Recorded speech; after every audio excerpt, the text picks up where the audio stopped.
The physical shape of the internet really isn't that different from what we had 50 years ago.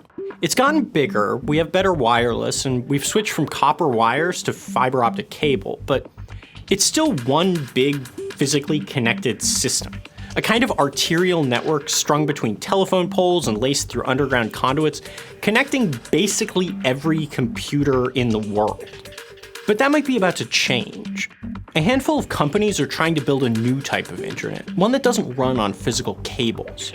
And instead of going underground, they're building it in space. This is what a satellite-based internet would look like. Hundreds or even thousands of satellites orbiting the Earth.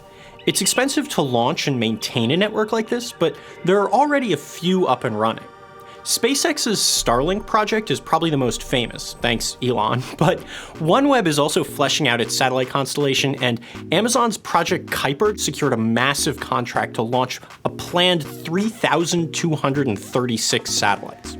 There have been satellite internet services available before, but those have been geosynchronous satellites, maintaining a stable orbit over a specific spot on Earth. That orbit only works if the satellites are at a specific altitude, just over 22,000 miles up, which is so far away that the services tend to have awful latency.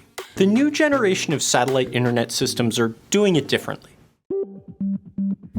They're putting their satellites in low to medium Earth orbit, between 200 and 1,200 miles up, which means you can finally get a low enough latency to make internet service really work. A lower orbit also means the satellites have to go a lot faster to keep from falling, so they're always moving around relative to a particular spot on Earth. To make it work, you need a whole network of satellites, so when one drops out of line of sight, there's already another one coming into view. One thing that I think gets lost when we talk about space-based internet is just how reliant these systems are on ground-based infrastructure. So in order to tap into a constellation like Starlink, you need a user terminal that relays signals to a satellite that's orbiting overhead. That satellite then needs to relay those signals down to a ground station that's connected to existing fiber optic infrastructure. That ground station then relays those signals back to the satellite, which then relays them back to you and your user terminal. But without those ground stations, the entire system wouldn't work, and so you need them populated in certain locations all over the globe. And you need to be within several hundred miles of those ground stations in order for you to get the communications that you need. Think back to that big network we showed you at the beginning. We take for granted that major services like YouTube and Netflix will operate out of regional data centers, and that those data centers will be in central parts of the internet backbone, places like Northern Virginia and Southeast London. But if a large portion of the internet users are connecting through orbiting satellites, that starts to look different. For terrestrial networks, the hardest part is the last mile, that last bit of fiber connecting the backbone to your house. It's the most expensive part of the network to build and also the most delicate to maintain. So if you lose service, there's a good chance your neighbors did too. And restoring it is just a question of how quickly the local service crew can get out to you. But that's not necessarily true for satellite internet, and it could really change the economics of how remote areas connect. Now, we're still a really long way from that happening. Right now, the best case scenario for these companies is having a small sliver of total users connecting through satellite networks. But keeping that many satellites in the sky is still a huge engineering challenge, and it can cause real problems. The astronomy community is very concerned about large mega constellations like this because of what kind of impacts they can have on their research and their study of the cosmos. So in order to study distant places in the universe, astronomers take long exposure images of the night sky. But the problem with these satellites is they're very reflective and they can catch light from the sun. And when they pass over a telescope or an astronomer trying to take an image of the distant universe, that satellite reflecting sunlight can leave a very long white streak through the image, effectively ruining their observation. Another major issue is the fact that low Earth orbit is getting even more crowded than ever before.